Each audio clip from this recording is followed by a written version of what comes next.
நான் இந்த பதிவு எதுக்கு போடுறேன் அப்படின்னா, நான் வந்த புதுசுல ஏமாந்த மாரி, இப்ப வரவங்க யாரும் ஏமாறக்கூடாது அப்படிங்கிறதுக்காக தான். இந்த வீடியோ ஃபுல்லா பாருங்க. என்னங்கிறது தெரியும். ஸோ குவைத் வந்த புதுசுல சில விஷயத்துல நான் நெறையவே ஏமாந்துருக்கேன். அதுல என்ன அப்படிங்கிறது விஷயம்னா, ஃபர்ஸ்ட் அமௌண்ட் தான்.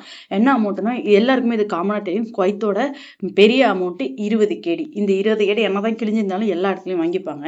அடுத்த அமௌண்ட் என்ன அப்படின்னா, 10 கேடி. 10 கேடி எல்லாருக்குமே தெரியும். இது நம்ம நாட்டுப்படி ரூ. 3000 சொச்சத்துக்கு போகுது. அடுத்த அமௌண்ட் எப்படின்னா 5 கேடி. 5 கேடிங்கிறது காமனா தெரியும். இங்கே இவ்வளோதான் பெரிய அமௌண்ட்டே. அதுக்கப்புறம் 1 கேடி என்ட்ட இல்ல. இது 1/2 கேடின்னு சொல்லுவாங்க. 1/2 தினார் அப்படிம்பாங்க. இத 1/4 கேடின்னு சொல்லுவாங்க. 1/4 தினார் அப்படின்னு சொல்லுவாங்க. இதெல்லாம் காமன். பணத்துல எந்த ஒரு டவுட்டும் கிடையாது. தென் வந்து உனக்கு என்னதாம்மா ஆச்சு அப்படின்னு கேட்டீங்கன்னா, எனக்கு பெரிய விஷயமே இந்த காயின். இது 100 ஃபீல்ஸ்ன்னு சொல்லுவாங்க. இத வந்து 50 ஃபீல்ஸ் அப்படின்னு சொல்லுவாங்க. இது 2த்துலயுமே எனக்கு எந்த பிரச்சனையும் கிடையாது. அப்புறம் லாஸ்ட்டா ஒண்ணு காட்டுறேன் பாருங்களேன். இத வந்து 5 ஃபீல்ஸ்ன்னு சொல்லுவாங்க. இதுலயும் எனக்கு எந்த பிரச்சனையும் கிடையாது. கடைசியில ஏமாந்த விஷயம், இந்த 20 ஃபீல்ஸ் தான் இது. இது வந்து 10 ஃபீல்ஸ் தான். இது 2த்துல தான் ஏமாந்தேன். இந்த கோல்டா இருக்கிறது வந்து 10 ஃபீல்ஸ், சில்வரா இருக்கிறது 20 ஃபீல்ஸ். ரெகுலரா ஒரு ஷாப்புக்கு போயிட்டுருந்தேன். அவங்க வந்து ஏமாத்துன விஷயமே இதுல தான். அதாவது கிட்டத்தட்ட வந்து எனக்கு ஒரு 40 ஃபீல்ஸ் குடுக்கணும் அப்டின்னா, இந்த 10 ஃபீல்ஸ வந்து 2 காயினா குடுத்து ஏமாத்திட்டாங்க.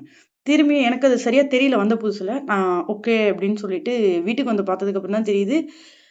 ஓ! ஏமாத்திட்டாங்க அப்படின்னு சொல்லிட்டு, சரின்னு விட்டுட்டேன். அடுத்த டைமும் வரும்போது இதே மாரி ஆச்சு. அப்புறம் 3 டைம் வரும்போது நான் பார்த்துட்டேன். நான் பார்த்துட்டு ஹஸ்பண்ட விட்டு வாங்கிட்டு வர சொல்லிட்டேன்.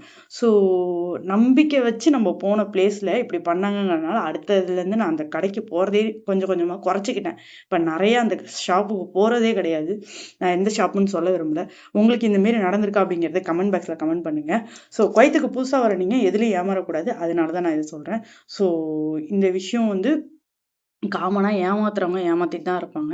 ஸோ ஏமாறாம நம்ம தான் இருக்கணும். அப்படிங்கிறதுக்காக தான் இந்த விலாக போட்டேன். இது புடிச்சிருந்துச்சுன்னா லைக் பண்ணி, ஷேர் பண்ணி, கமெண்ட் பண்ணி நம்ம பேஜ மறக்காம ஃபாலோ பண்ணிக்கோங்க. ஓகே டாட்டா. பாய் பாய்.